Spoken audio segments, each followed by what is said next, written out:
Bien, seguimos con el tema, hermanos, que inauguramos el domingo pasado acerca de el Espíritu Santo, que es la tercera persona de la Trinidad, y la cual vine a modo de considerar, ya que veníamos hablando del cuerpo, lo cual nos había traído esa consideración Omar, del cuerpo como funcionamiento con los dones y de esa relación que tenemos los unos con los otros.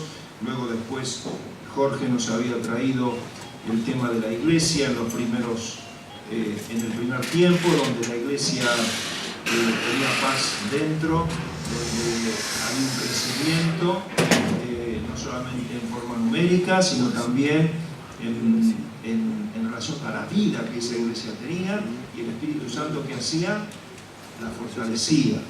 Y entonces pensamos que debíamos ver este tema del Espíritu Santo en medio nuestro. Y vimos el domingo pasado acerca de este tema, la obra del Espíritu Santo, que es sobre todo convencernos de pecado. Y el pecado principal que tenemos los seres humanos es no creerle a Dios. La incredulidad, hermanos, es un pecado grave, no solamente para aquellos que no conocen al Señor, sino también para nosotros, los hijos de Dios. Por lo tanto, dice también el pasaje, miren que no haya en medio de vosotros corazón malo de incredulidad, para apartarse del Dios vivo. Y eso lo está diciendo a los creyentes. Nosotros podemos pecar con un corazón incrédulo, y de eso se encarga el Espíritu Santo, de convencernos de nuestra incredulidad, de llevarnos hacia Dios, de convencernos de la justicia de Dios, que sobrepasa nuestra justicia, que es tan débil y tan pobre, ¿no es cierto? Es como el rocío de la mañana, dice allí el texto. Aparece un poquito de tiempo el rocío, ¿no es cierto? Hoy estamos queriendo adorar al Señor con toda nuestra vida, pero después capaz que cuando salimos a manejar el auto cometemos alguna torpeza, ¿no? O capaz que con nuestro vecino o con nuestra familia. Bueno, así es nuestra piedad. Es como el rocío que cae a la mañana, ¿no? Tenemos que velar permanentemente para que eso siga ferviente en la presencia de Dios. Y ahora vamos allí al Evangelio de San Juan, capítulo 14, versículo 15 al 17, donde vemos una vez más que el Señor Jesucristo habla del Espíritu Santo.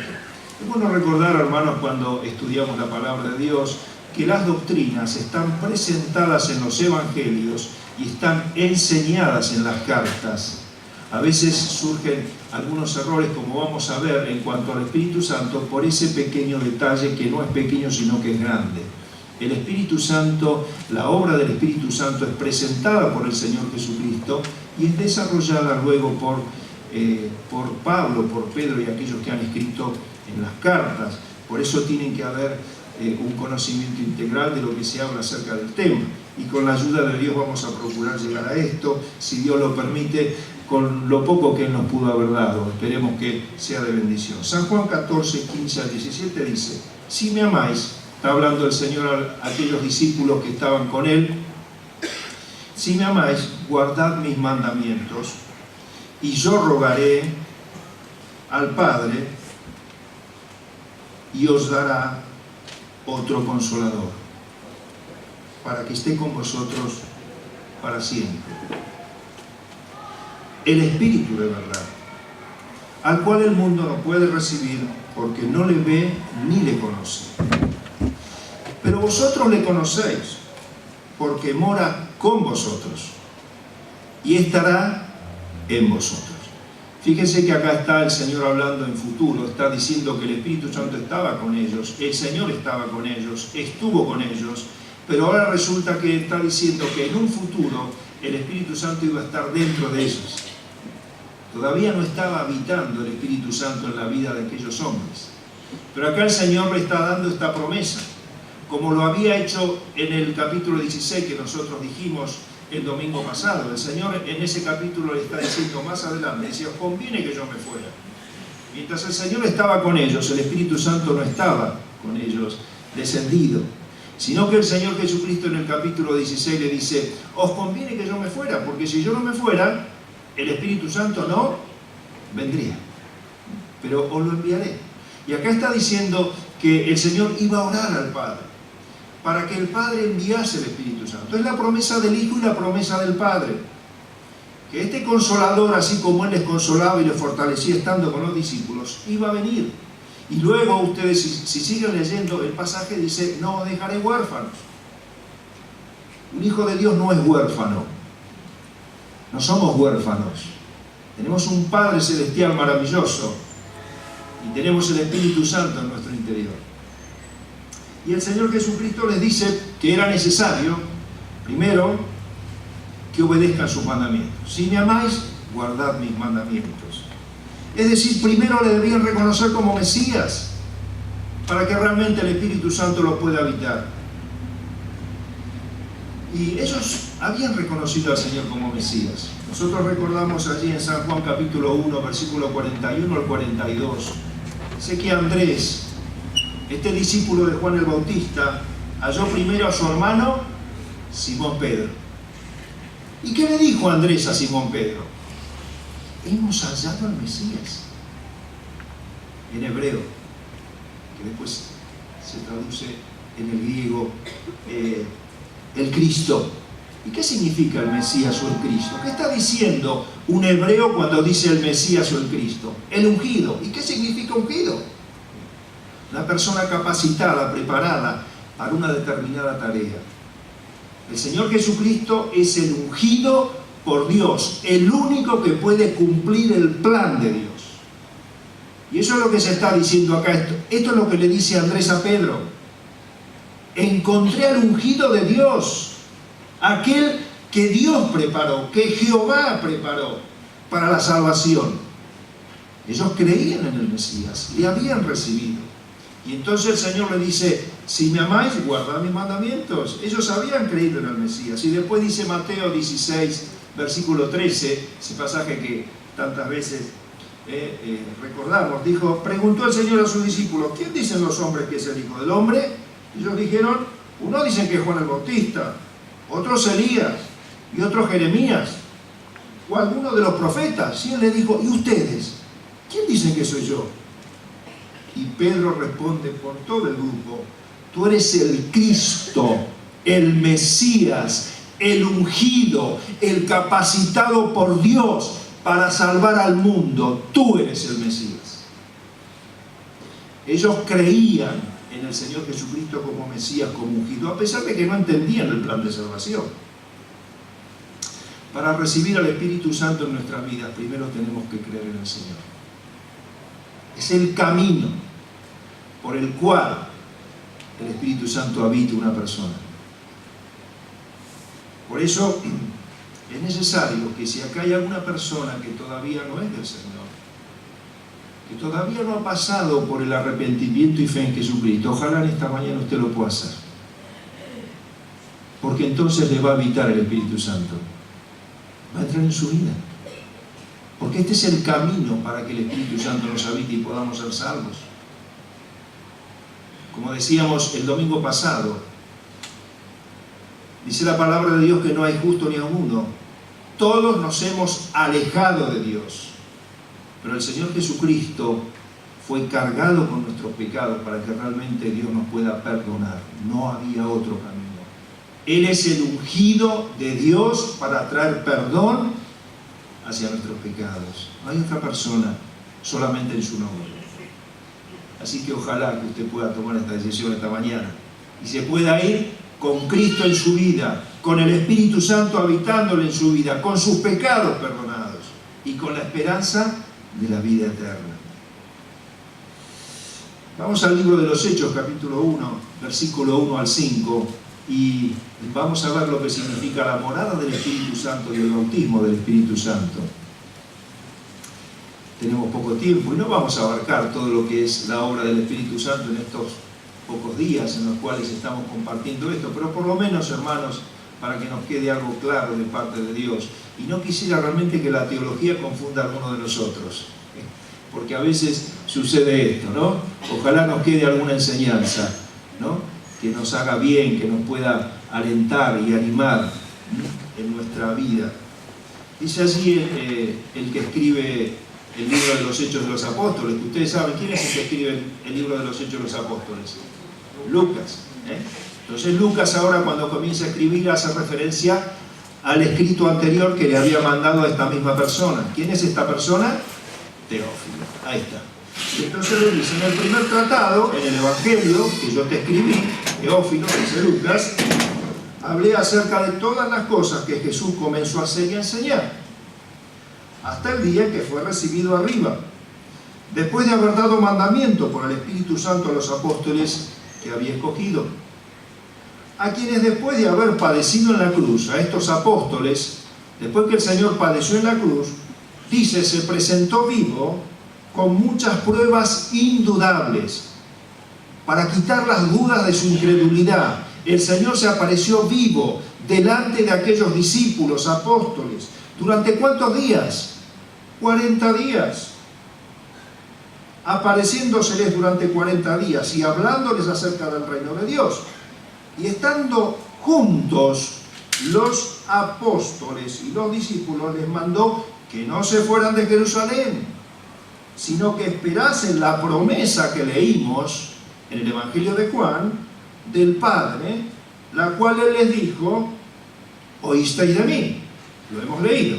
El Señor les había prometido el Espíritu Santo. Y el Señor durante esos 40 días les recordó que el Espíritu Santo iba a venir. Entonces dice, porque Juan el Bautista ciertamente bautizó con agua. ¿Recuerdan el bautismo de Juan? Por el cual había pasado el Señor Jesucristo también. Y ellos conocían y sabían. ¿Mas qué le dice acá el Señor a sus discípulos? Mas vosotros seréis ¿qué? ¿Bautizados en agua? No, en el Espíritu Santo. ¿Dentro de cuánto? Dentro de pocos días. ¿Cuántos días fueron? 10 días, exactamente. Acá hay unos ingenieros matemáticos. Perfecto. Dentro de 10 días. 40 días el Señor se apareció con ellos, con pruebas indubitables porque dudaban. ¿Cuántas veces dudamos del Señor? Y el Señor se les apareció vivo, comió con ellos, estuvo con ellos, les habló del reino, 40 días.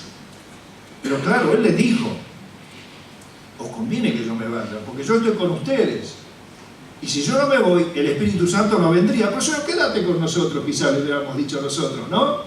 Pero el Señor dice que era mejor que Él se vaya. ¿Por qué?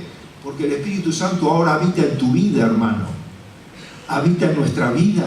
Está con nosotros en la medida que le demos lugar. ¿Cierto? En la medida que le demos lugar. Y era mejor esto. Y entonces durante 40 días estuvo el Señor. Y entonces, quédense juntos. 120 hermanos allí juntos orando. Quédense juntos. Orando. Porque dentro de no muchos días seréis bautizados con el Espíritu Santo. Mientras en el templo se estaba celebrando la Pascua judía y se iba a celebrar la fiesta de Pentecostés, que el sacerdote llevaba los primeros frutos y el cordero. Allí estaban los judíos de todos lados, habían venido a Jerusalén. Había un pequeño grupito que estaba orando y que estaba esperando la promesa de aquel Mesías que había sido rechazado, de los cuales le habían matado. Allí estaban los discípulos. Qué comparación, ¿no es cierto? Una gran multitud, lejos de Dios, y unos pequeños, un grupito chiquito, que está diciendo, sí Señor, esperamos adelante esa promesa. Allí estaban los discípulos. Hechos 2, 1 y 4. Dice entonces, cuando llegó el día de Pentecostés, esta fiesta judía, en donde se ofrecía el primer fruto de la tierra y donde se ofrecía el cordero, figura de la inauguración de la iglesia, que es ese fruto maravilloso de la obra de Cristo en la cruz. Dice, cuando llegó el día de Pentecostés, estaban todos, este grupo de 120, en un mismo ánimo, no estaban peleados entre sí, pensando una cosa, no, estaban unánimes, en un mismo ánimo, esperando la promesa del Señor, obedeciendo al Señor, estaban juntos como Él les dijo. Versículo 4, y fueron todos llenos del Espíritu Santo. Qué hermoso, hermano, qué hermoso. Y comenzaron a hablar en otras lenguas, en otros idiomas, según el Espíritu les daba que hablar. Y este fue un milagro de parte de Dios. Hombres que no sabían otros idiomas comenzaron a hablar en otros idiomas, porque en Jerusalén se reunían judíos de todos los lugares, de Mesopotamia, de Asia. Y era el Evangelio predicado en otras lenguas. Esto no se repite con frecuencia en la palabra de Dios, hermano. Y esto a veces trae confusión. Pero entonces vemos aquí que se cumplió la promesa del Señor. Y sigue el episodio, Hechos 2, 38 al 41. Entonces, ese pequeño grupo que estaba en ese lugar, que había sido bautizado con el Espíritu Santo, entonces la iglesia es bautizada con el Espíritu Santo, es formada la iglesia a partir de ese momento. Y entonces, capítulo 2, versículo 38 al 41, sale Pedro y comienza a predicar a las personas que estaban allí, que no eran discípulos, eran aquellos que habían rechazado al Señor, eran aquellos que le habían dicho: no queremos que tú reines sobre nosotros, queremos seguir en nuestros pecados, queremos seguir con el culto judío como estamos hasta ahora, rechazamos al Mesías. Eran ellos a los cuales Pedro les está predicando. ¿Y qué les dice Pedro a estos hombres que habían sido usados y quizás estarían muchos de los que habían matado al Señor Jesucristo? ¿Qué les dice Pedro? Arrepentíos y bautícese cada uno de vosotros en el nombre de Jesucristo para perdón de pecados, y recibiréis ¿qué? El don del Espíritu Santo. Primero hay que arrepentirse y después recibimos el Espíritu Santo, porque para vosotros es la promesa, y para vuestros hijos, y para todos los que están lejos, dispersos los judíos por todo lugar. Para todos ellos también es la promesa. Estaban allí, estaban celebrando la fiesta, para cuantos el Señor nuestro llamare. Y con otras muchas palabras testificaba y les exhortaba diciendo: sed salvos de esta perversa generación. Así que los que recibieron su palabra fueron bautizados, y se añadieron aquel día como 3.000 personas. No hay que confundir este último bautismo con el bautismo del Espíritu Santo, ¿no? A veces nosotros confundimos. Este es el bautismo por agua, Por eso, ojalá no traigamos confusión a los corazones, ¿no? Es decir, el bautismo por agua es algo que el Señor había dicho, ¿no? Es un paso de obediencia: que creyere y fuere bautizado será salvo. Y es lo que hizo Pedro. Pedro vio que estas personas se habían arrepentido, que a pesar de que habían cometido el peor pecado, que era matar al Mesías, pero en arrepentimiento y fueron al Señor. Y así es, tenemos que reconocer nuestro pecado ante Dios. Tenemos que reconocer que estamos destituidos de la gloria de Dios. Y cuando Dios nos perdona, entonces dice: recibieron el don del Espíritu Santo. Y entonces ahí es cuando es inaugurada la iglesia de Jesucristo. Recibieron el don del Espíritu Santo y luego recibieron el bautismo en agua.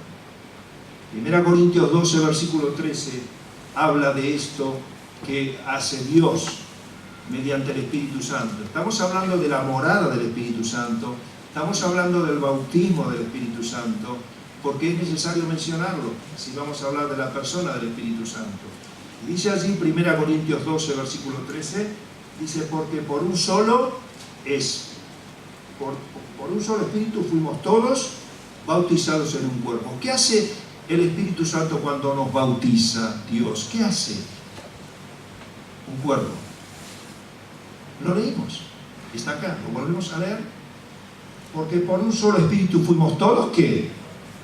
¿En qué? En un cuerpo. En un cuerpo.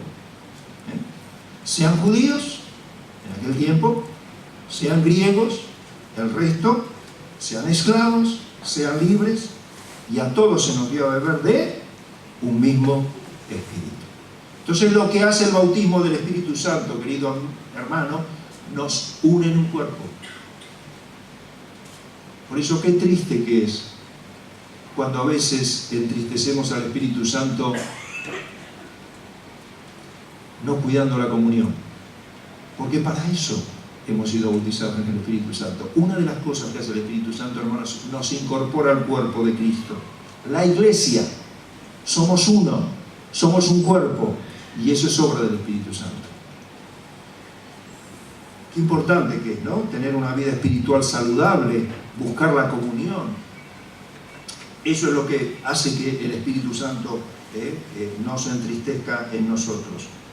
Hermanos, la palabra de Dios no enseña que tenemos que pedir a Dios el Espíritu Santo.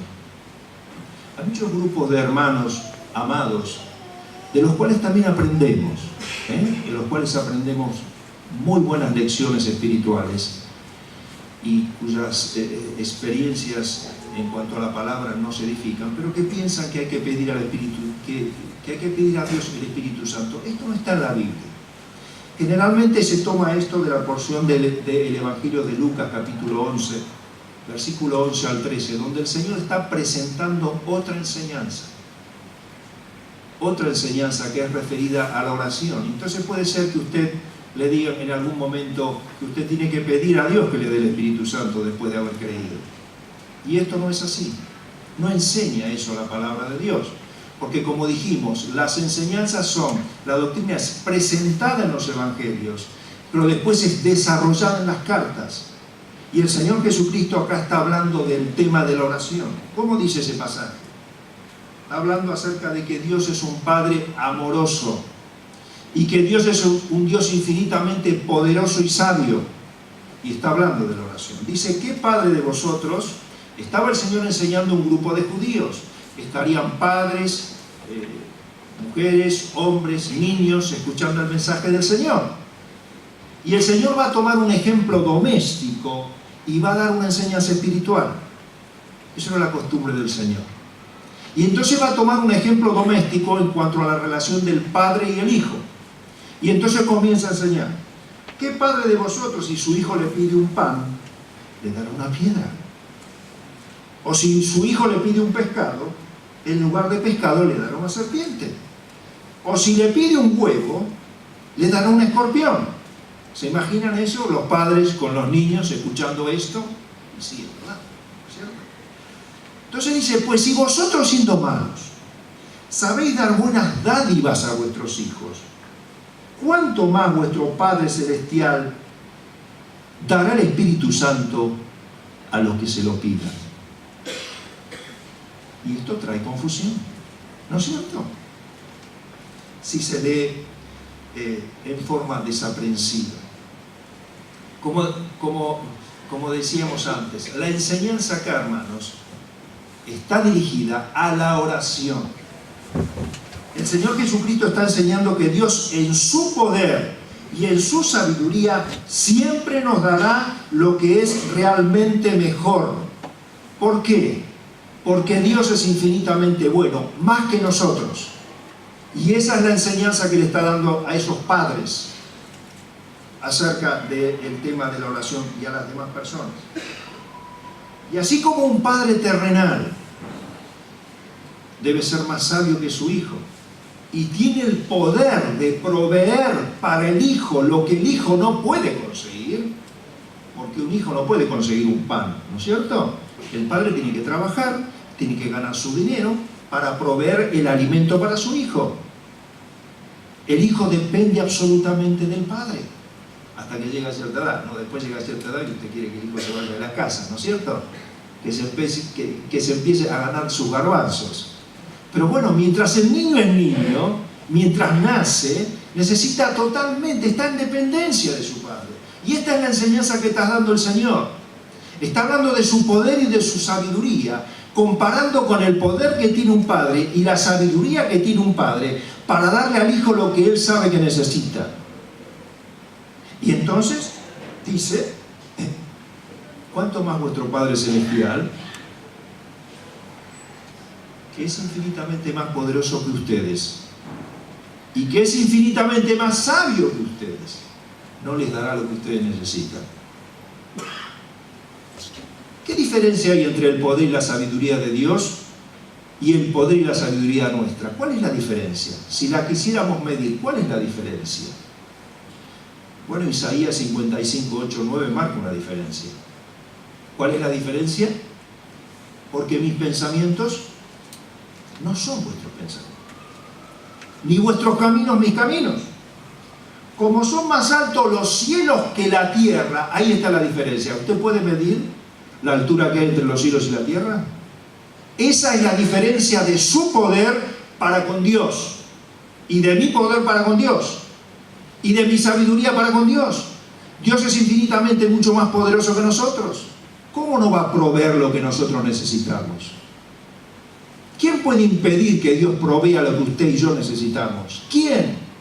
El creador de todas las cosas, aquel que sustenta las cosas con la palabra de su poder. Igual también es infinitamente sabio, ¿Quién puede medir la altura entre los cielos y la tierra? Nadie. Ese creador sabio y proveedor es aquel que determina las cosas que necesitamos, les está diciendo el Señor Jesús. Así son mis caminos más altos que vuestros caminos y mis pensamientos más que vuestros pensamientos. A veces es muy distinta, hermanos, la voluntad de Dios en los cielos de lo que es en la tierra, de acuerdo a esa distancia enorme que hay. Es muy distinta la voluntad de Dios en los cielos de lo que es en la tierra. Decía, ¿no?, el Señor enseñando del Padre Nuestro que cómo debemos orar. Hágase en los cielos, hágase en la tierra tu voluntad así como es en los cielos. A veces pasa y no pasa, hermano. Porque si no, no habría tanta injusticia que nos rodea. Si no, no se gastaría tanta plata en armamentos y tantas cosas terribles que uno escucha y ve. Bueno, hermanos, lo mismo pasa con las cosas que pedimos a Dios. El Señor está enseñando acerca de la oración en este pasaje y quiere que entendamos que su poder es mucho más grande que el suyo para con su Hijo, o que su sabiduría también para con su Hijo.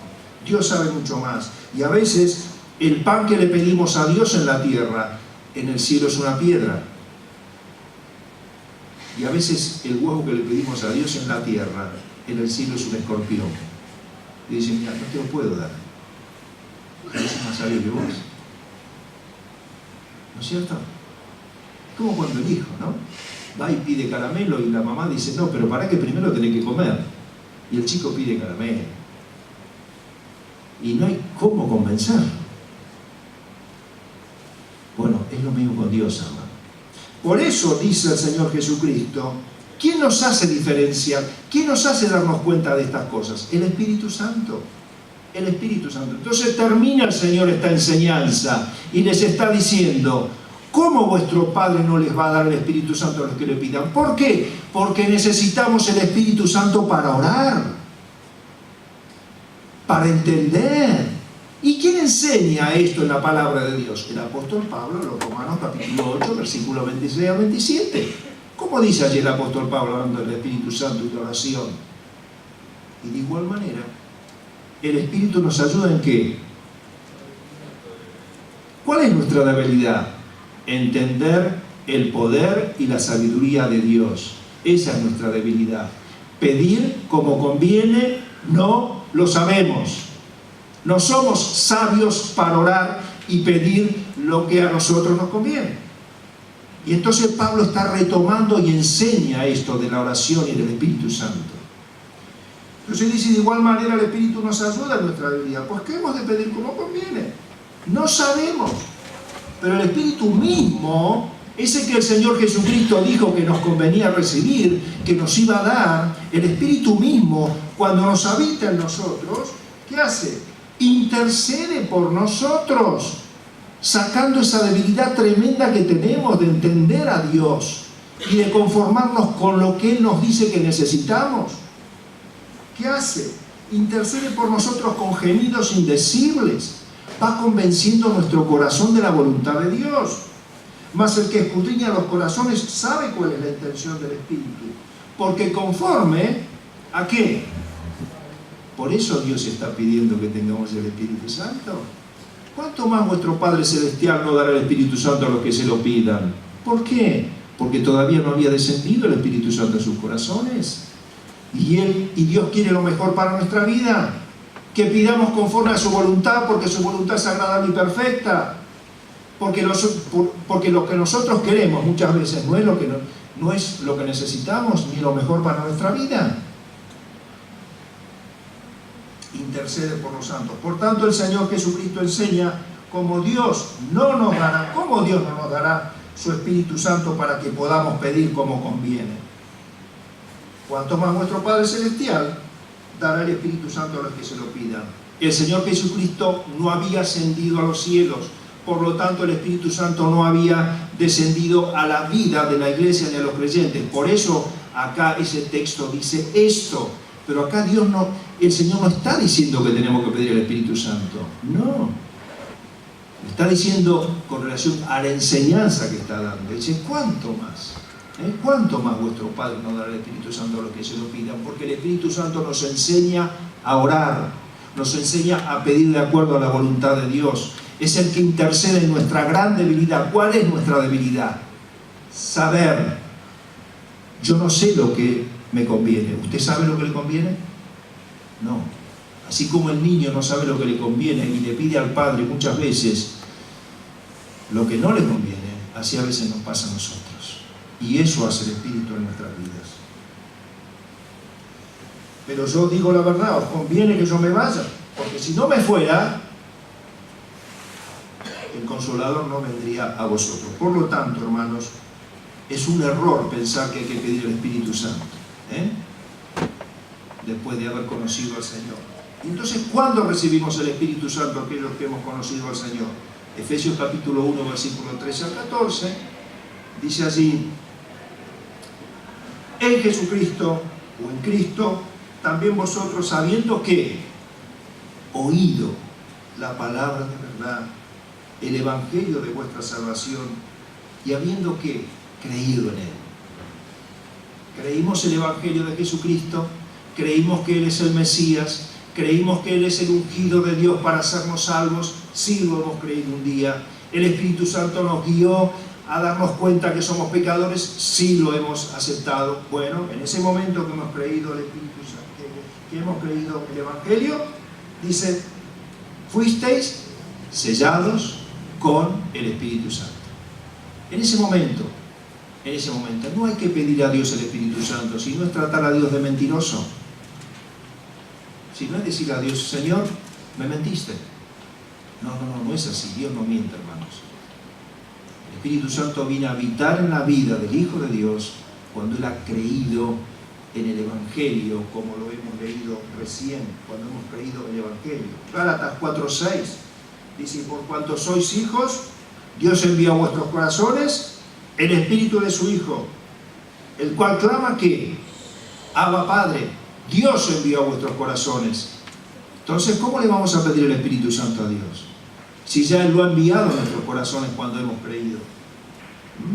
Gálatas 3:2: esto solo quiero saber a vosotros: ¿recibiste el Espíritu Santo por las obras de la ley o por qué? ¿O por el oír por fe? Cuando uno escucha y pone fe en el mensaje del Evangelio, ¿qué ocurre? Dice Pablo: el Espíritu Santo viene a habitar en nuestras vidas. El Espíritu Santo viene. Y lo primero que hace el Espíritu Santo en nuestra vida, ¿sabe qué hace? ¿Cómo nos damos cuenta que el Espíritu Santo está en nuestra vida? Cuando creemos. ¿Qué sentimos? ¿Un cosquilleo? No, sentimos gozo. Sentimos gozo. ¿Te recuerda el día de su conversión? Porque uno de los frutos del Espíritu, ¿cuál es? El gozo. ¿Qué más siente el creyente? ¿Qué más percibe? ¿Lo que está bueno o lo que está malo? Dice: yo antes. ¿Y ahora? ¿Qué pasó? ¿Está el Espíritu Santo en tu vida? Por eso no hay que apagarlo. Por eso no hay que entristecerlo. Pero Él es aquel que nos marca. Lo que antes me gustaba, ahora no me gusta tanto. ¿Qué pasó? Bueno, se cumple lo que dijo Dios: estará en vosotros. Estará en vosotros, ¿no? Pero acá leímos, y ya terminando, el Señor les había dicho que Él se iba a ir y que el Consolador que vendría iba a estar con ellos para siempre. Para siempre. El Espíritu Santo, cuando habita el corazón de un creyente, ¿se va? No se va. Se queda para siempre. Nunca nos abandona. Siempre está en nosotros. Sí puede perder su influencia, que eso, si Dios lo permite, lo vamos a ver el próximo domingo. Sí puede perder su influencia en nosotros, claro que sí. Pero el Espíritu Santo nunca se va. El Señor Jesucristo lo dijo: yo oraré al Padre, y el Padre os enviará un Consolador, que estará con vosotros, ¿cuándo? Para siempre. Siempre. No se va a ir más. Por lo tanto, la salvación no se pierde. Un hijo de Dios ha confiado en el Señor Jesucristo. El Espíritu Santo lo ha habitado. Es un hijo de Dios. Tiene su salvación asegurada. El Espíritu Santo no se va, pero puede estar entristecido. El Espíritu Santo puede estar apagado, ¿no? Y además dice el texto de Efesios 1, capítulo 13, que hemos leído: el Espíritu Santo, habiendo creído en Él, en el Señor Jesucristo, fuiste sellados con el Espíritu Santo de la promesa, que es las arras de nuestra herencia. ¿Qué hizo Dios además de hacernos la morada del Espíritu Santo? Hemos sido bautizados en el Espíritu Santo, hemos sido añadidos al cuerpo que es la iglesia. ¿Qué más hace Dios habitándonos con el Espíritu Santo? Nos sella. ¿Qué significa el sello, hermanos? Identidad. Identidad. Ya no nos pertenecemos a nosotros. El Espíritu Santo es lo que nos identifica como hijos de Dios. Nos ha sellado Dios con el Espíritu Santo y somos sus hijos. Nos ha trasladado del reino del diablo al reino de Él. El sello significa identidad. ¿Pero qué más? Es una garantía de todo lo que Dios nos tiene preparado. Es esa garantía que está en usted y que está en mí, de saber si Dios me ha dado esta bendición tan hermosa, que me ha dado lo que yo más necesito, lo más precioso que Dios nos puede dar. ¿Qué es? El Espíritu Santo en nuestra vida. Si Él me dio esto, ¿qué nos espera? La herencia maravillosa nos espera, de estar con Él para siempre y ya disfrutar de su presencia con Él para siempre. Terminamos con una oración. Señor, te damos gracias porque realmente nos convenía ser habitados por el Espíritu Santo. Y tú lo has hecho, Señor, al alto precio de la vida del Señor Jesucristo. Gracias porque un día el Espíritu Santo abrió nuestros ojos y pudimos ser conscientes de nuestro pecado. Y queremos que cada día seamos conscientes, cada uno de nosotros. Señor, que nuestro corazón no se endurezca. Que realmente, Señor, cada día tú nos puedas convencer permanentemente de aquellas cosas que nos separan de ti, para vivir una vida guiada por el Espíritu Santo, siguiendo tus deseos. Señor, gracias porque no tenemos que pedirte el Espíritu Santo. Tú solo lo has enviado un día, aquel día que hemos creído, y Él nos ha habitado para siempre, está con nosotros. Señor, gracias por esta bendición. Señor, queremos rogarte que tú nos bendigas, nos ayudes para darle cada día más lugar en nuestra vida. Rogamos estas cosas agradecidos, pidiéndole por esta semana, Señor, que hoy hemos comenzado como primer día, haciendo memoria de ti, recordando el sacrificio de Jesucristo. Queremos rogarte que nos ayudes a andar en el Espíritu y no satisfacer los deseos de la carne, a ser llenos del Espíritu, Señor, para que tú seas glorificado. Pedimos estas cosas en el nombre del Señor Jesucristo.